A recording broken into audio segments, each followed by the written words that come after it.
அன்னை அழைத்தால் உடனே சொன்னா வரக்கூடாது வந்து ஒன்றும் பண்ண அவளுக்கு எப்போ வருமோ வருவா நடத்துவோம்.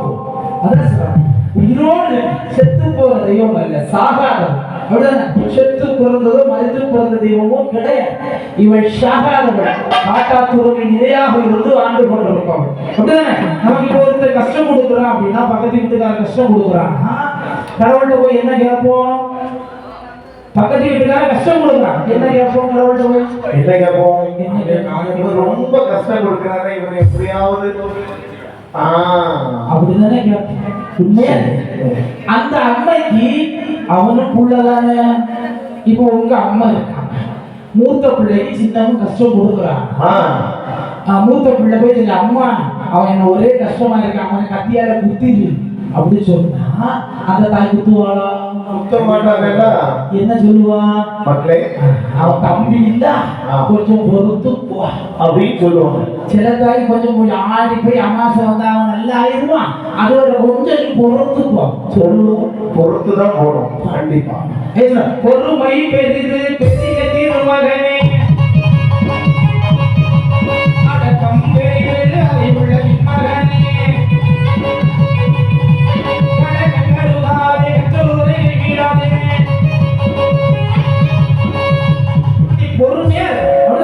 எந்த ஒரு தாயும் ரெண்டு பிள்ளைய ரெண்டு கண்ணாதான் வேற வேற நினைக்க மாட்டான். இந்த பிள்ளை எனக்கு கண்ணு மாதிரி, அந்த பிள்ளை ஏதோ பிள்ளை தூக்கி எறிய மாட்டான். அதுபோல் தான் இந்த உலகத்திலே பிறந்த அத்தனை ஜீவராசிகள், எறும்புகளை யானை முதல் எண்ணாயிரப்பட்ட ஜீவராசிகளுக்கும் அவள் தாய். ஆமா, உங்களுக்கு தாய்னா எனக்கும் தாய் தான், அவருக்கு தாய் தான், இவருக்கும் தாய் தான். அந்த தாய்கிட்ட போய் அவன் கண்ணை சூட்டு, அவன் காலை முடிச்சு அப்படி சொன்னா உங்க மேல அப்படிதான் உங்க மேலதான் அவனுக்கு கோபம் வரும். ஆமா, எல்லாம் எனக்கு பிள்ளை தானே, நான் தப்பு பண்ணல அம்மா அவன் செஞ்சான்னு சொன்னா கூட அந்த வார்த்தையை கேட்டவங்க அவனுக்கு கோபம் வந்துடும். ஏன் காலை முடிச்சு கண்ணை கூப்பிங்க காலை பொறுத்து கொள்வாளா? நம்மால வேண்டதெல்லாம் அவன் விளங்காம, அவன் நாசமா, அவன் கை கால பக்கத்து வீட்டுல ஒருத்தனுக்கு சோப்பு வந்து கை கால எடுத்துற அவன் செஞ்ச பாவம் தான் அவன் அனுபவிச்சு. அடுத்த மாசம் இவன் மாப்பிள்ளை எடுத்துறான். அப்போ நாங்க என்ன பாவம் செஞ்சோம்? நாங்க ஒன்னும் அறையில ஏன் மாப்பிள்ளை எடுத்துக்கிச்சேன். பக்கத்து வீட்டுக்காரன் எடுத்தா அவன் பாவம் பண்ணான். அவரவர் நினைக்கின்ற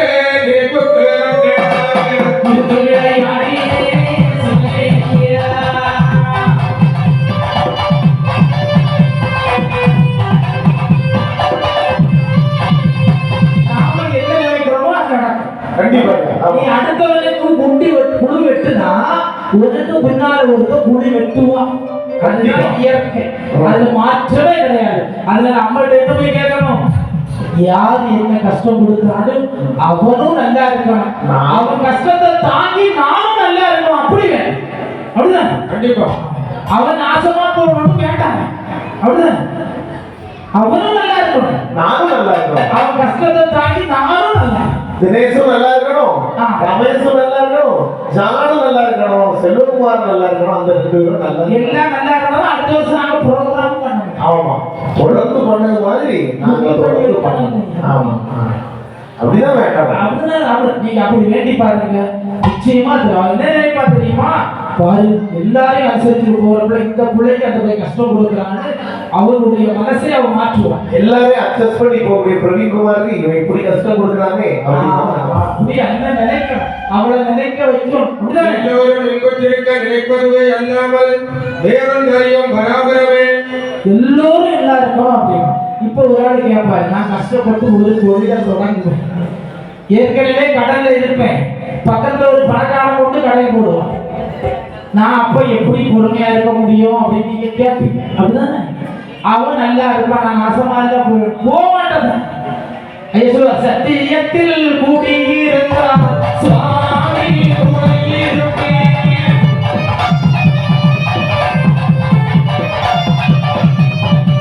சத்தியத்தில் கூடியிருந்தார் சுவாமி துணையிருப்பேன்.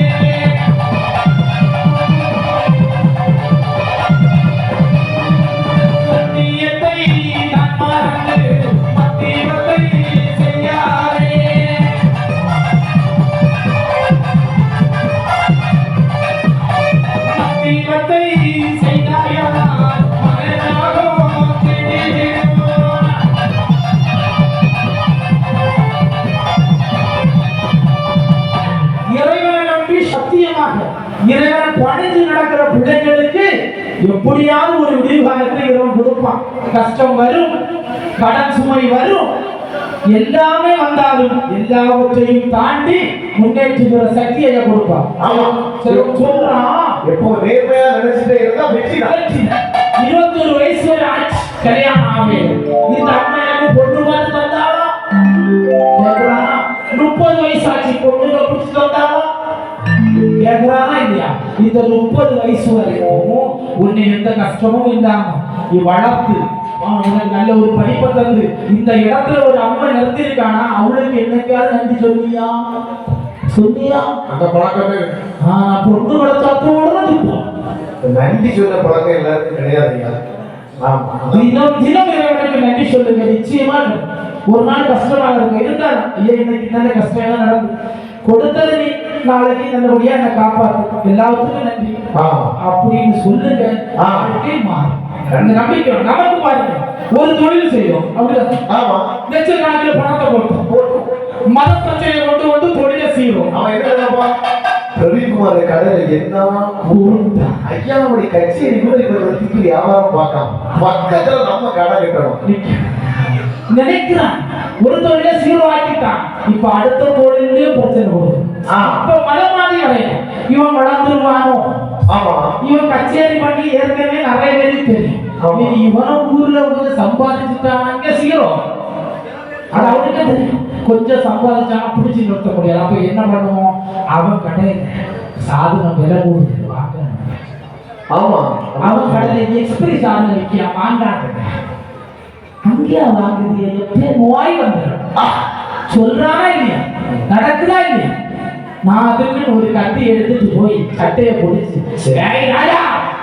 என்ன சொன்ன அப்படி கேட்க முடியுமா? முடியாது முடியாது. நீ பொறுமையா பொறுமை பெரிது பெரிய தீர்வாகவே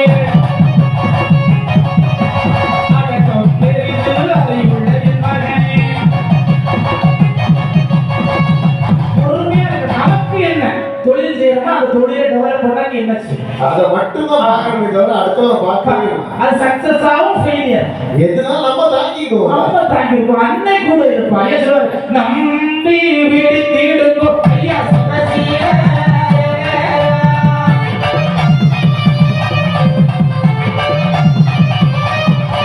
நம்பி விடுத்திடுங்கோ ஐயா சமசிய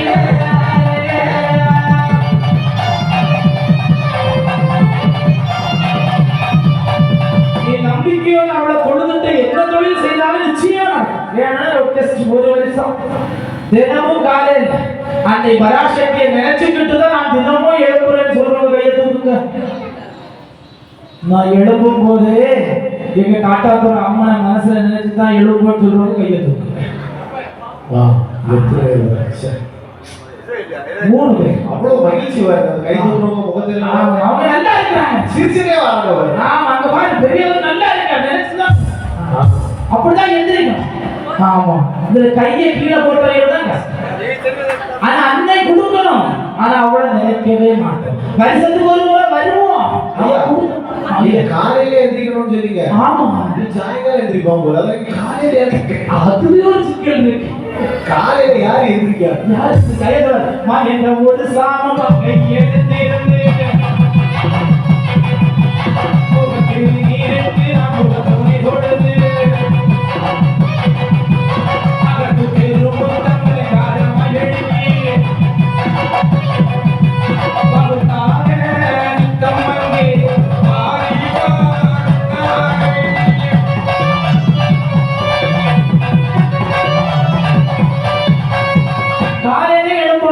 அந்த காலத்துல நம்ம பெரியவங்க எல்லாம் அப்படி எந்திரிச்சாங்க. உண்மையா இல்லையா? உண்மை. அவங்க நோயோடு இல்லாம இருந்தாங்க. நம்ம இப்ப பாருங்க யூடியூப பார்த்தா ஒருத்தர் போடுவான், அதிகாலை 4 மணிக்கு எழும்பினால் செல்வம் கொட்டும், பணம் கொட்டும். நம்மளோட உடனே மரம் எழுப்பிடுவான். ஒரு வாரம் எழுப்புவான், ஒரு மாசம் எழுப்பாங்க. ஒன்றும் கொட்டாங்க எழுப்பி மேல பார்ப்பான். ஊர் ஏதாவது பேசிட்டு வருதாங்க. பின்ன அடுத்த மாசத்துல இருந்து படுத்துருவான். உண்மையா? இவனுக்கு பணம் கிடைச்சேன்னு சொன்னாதான் எதுவும் செய்யும். இந்த கட்டுன பொண்டாட்டியா இருந்தா கூட பணம் இருந்தாதான் புருஷனுக்கு மரியாதை. அப்படிதானே? ஆமா உண்மை. இப்ப நீங்க ஒரு தொழில் பண்றீங்கன்னு வச்சிருக்க, தொழில ஒரு கஷ்டம் வந்துச்சு, பொண்டாட்டி அந்த நகையை வச்சு எப்படியாவது முன்னேறலான்னு நீ நினைச்சு அவகிட்ட கேப்ப. அன்னைக்கு சண்டை. அடுத்து ஒரு சமாதானம் ஆகி கொடுக்குறோம், நல்ல சிந்தையோட கொடுப்போம். இந்த பணத்தை வச்சு நீ நல்லா இருந்தா கொடுப்பா, இடம் கொடுத்தவன் இருந்ததையும் பிடிக்கிட்டு போறான், இதுவும் இனி எங்க பிச்சுட்டு போகுதோ இப்படி நினைச்சிட்டு கொடுத்தா அது பிச்சுட்டுனா எப்படி கொடுக்கணும்? இதுவும் போல பிரச்சனை. தொழிலை நடத்துங்க, நாம நல்லா இருப்போம் நம்பிக்கையா புருஷன் கொடுத்தா நல்லா இருக்கும். சொந்த கதை சோழ கதை மாதிரி இருக்கு. இந்த சொந்த கதை எல்லாம் தான் உலகத்துல இந்த கலரகால குடும்பமே. அதாவது ஐயா இவரு 40,000 ரூபாய் சம்பளம், 40,000 மாசம். ஒரு 2ஆம் தேதி இவங்க வீட்டுல போய் தினேஷ் இருக்காங்களா, அண்ணே எடுப்பாதீங்கண்ணே, அவங்க ரெஸ்ட் எடுத்துட்டு இருக்காங்க, தூங்கிட்டு இருக்காங்க, நீங்க அப்படி போயிட்டு சாயங்காலம் வாங்க. சாயங்காலம் அண்ணே இப்போதான் உனக்கு முடிச்சு வெளியே போனாங்கன்னு அப்படின்னு. ஏன்னா 40,000 ரூபாய். ஒரு 22ஆம் தேதி வந்து போய் கேட்க, 25ஆம் தேதி அடுத்த தினேஷ் எங்க இருக்கு அப்படி போச்சு அங்க போச்சு வரும். 28ஆம் தேதி போய் கேளுங்க, என்னன்னே தெரியல. அடுத்த மாசம் 1ஆம் தேதி வந்தாதான் தெரியும். நான் வந்து 1ஆம் தேதி கூப்பிடாதீங்க, அவரு வெளியெல்லாம் கூட்டிட்டு போவாங்க. அவரே 40,000 ரூபாய் கணக்கான அக்கௌண்ட்ல வந்து உழணும். அதான் இப்போ முன்னாடியெல்லாம் கையில தருவாங்க. இப்போ 1ஆம் தேதி அக்கௌண்ட்ல விழுந்துருமா? அவன் ஒரு 8,000 எடுத்துவான், இவன் 4,000 எடுத்துவான், அவன் ஒரு 6,000 எடுத்துவான், இவன் 9,000 எடுத்துவான். இவங்க போய் பாக்கியம் கூட எல்லாமே போயிடும். அங்க ஒரு இஎம்ஐ, இங்க ஒரு ஆகவே வீட்டுக்கு ஹவுஸ் வீட்டுக்கு சுவாரி முடிச்சு எல்லாம் வச்சுதான் இருப்பான். மீதி இருக்கிற அதெல்லாம் எழுதி வச்சிருப்பான். இவர்கிட்ட இருக்க இவரு ஒன்லி பேங்க் பணம் போடுறதுதான் இருக்கு. அவன் உருவி அதையே எடுத்துருவான். இவர் மரணம் வந்து நிற்பாரு பக்கத்துல. இது ஒரு கதை கேட்க, மீதி இருக்க பைசா ஆட்டோமேட்டிக்கா மைனஸ் ஆயிடும். இதுதான் நடந்துட்டு இருக்கு. பணம் இருக்கிறவரை தான் வீட்டிலே வரையா, அப்படிதானே? உண்மையா இல்லையா? இதை பொண்ணு கொண்டு கொடுக்குறான் பாரு, பொண்ணு கட்டு கொடுக்குறோம், எப்படி கொடுக்குறான்? பெரிய வீடு, அந்த பெரிய வீடு கட்டி இவன் பெரிய கடைக்காரனா இருப்பான். 60 லட்சம் ரூபாய் கடன். அந்த கடனே இல்லாதவன இவன் கேட்ட வீட்டுக்கு தான் அவன் கடன் வாங்கி கட்டியிருப்பான். அப்ப சொல்லுவான் கடனே இருப்பான். என்ன இருந்தாலும் அந்த பையன் நல்ல பையன் ஒரு 20 வருஷத்துக்கு முன்ன பொண்ணு கொடுத்தாங்க. இப்போ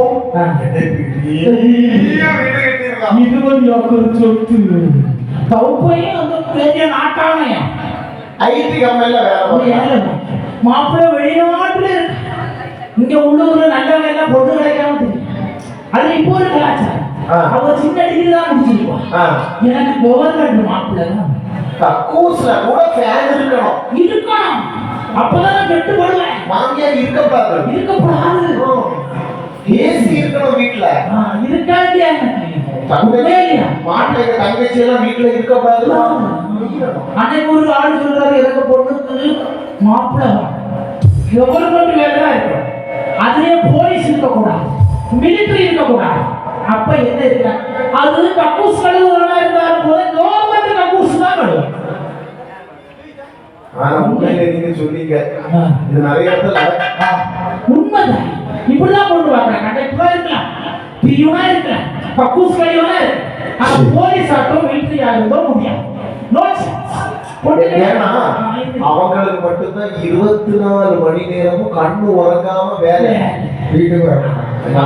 அவன் எல்லையில காக்குறான். எப்படி தன்னுடைய குடும்பத்தை மறந்து, தன்னுடைய சொந்தங்களை மறந்து, இந்த தேசத்தை காக்க வேண்டும் என்ற ஒற்றை சொல்லிற்காக உயிரை கொடுக்கவும் துணிந்து அவன் எல்லையிலே இருப்பதால் தான் நாம சந்தோஷமா பத்திரேஸ்வரி அம்மன் கூட எடுத்து இந்த இடத்துல அற்புதமா இருக்கிறோம். ஆனா அவனுக்கு பொண்ணு கொடுக்க ஆடு வேண்டாம்.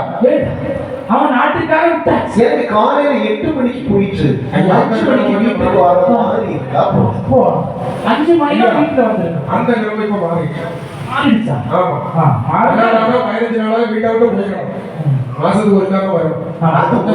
சம்பளம் கிடைக்கிற நாள் மட்டும்தான் வீட்டுக்கு வரும். அதுக்கடுத்து நீ போய் அடுத்த வருஷம் வந்தாகும். இப்படிதானே போயிட்டு இருக்கு. சரி, அப்பமா நீ வெளிநாட்டுக்கு போ, நீ வராட்டாலும் ஒண்ணும் இல்லை.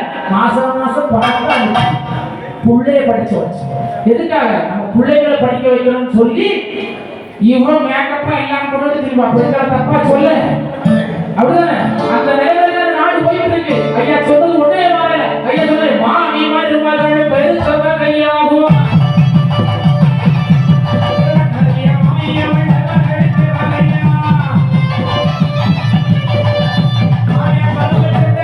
புருஷன் கொண்டாடி சண்டை அண்ணன் தம்பி சண்டை இதுதான் இந்த உலகத்திலே நியூஸ் ஒரு காலத்துல நியூஸ் எப்படி வரும் உலக செய்திகள் கொஞ்சம் அரசாங்க செய்திகள் கொஞ்சம் இன்னைக்கு மெயின் செய்தி என்ன தெரியுமா பக்கத்து வீட்டுக்காரன் மனைவி 2 பிள்ளைகளுடன் பக்கத்து வீட்டுக்காரனும் ஓட்டம் ஐயோ அது முக்கியமான செய்தி இந்த கோப்பு காட்சியில போட்டு டிவியில காட்டுவான் எப்படி ஓடி போறாங்கன்னு காட்டுவாங்க நடந்ததா இல்லை இதுதான் இந்த உலகத்தில் நடந்துட்டு இருக்கு இந்த உலகத்திலே நம்மை காக்கணும்னா இந்த எண்ணம் எல்லாம் மாற வேண்டும் கணவனும் மனைவியும் புரிந்து வாழ வேண்டும் அன்றி பணத்துக்காக வாழக்கூடாது மன்னருக்கு ஏற்ற மாதிரி மந்திரியாக வாழ வேண்டும் அவர் ராஜாவா பார்த்தா நீ ராணியா இருப்ப அந்த ராணியா வாழணும்னா அப்ப எப்போதும் நம்ம கூட இருக்கணும் எப்படி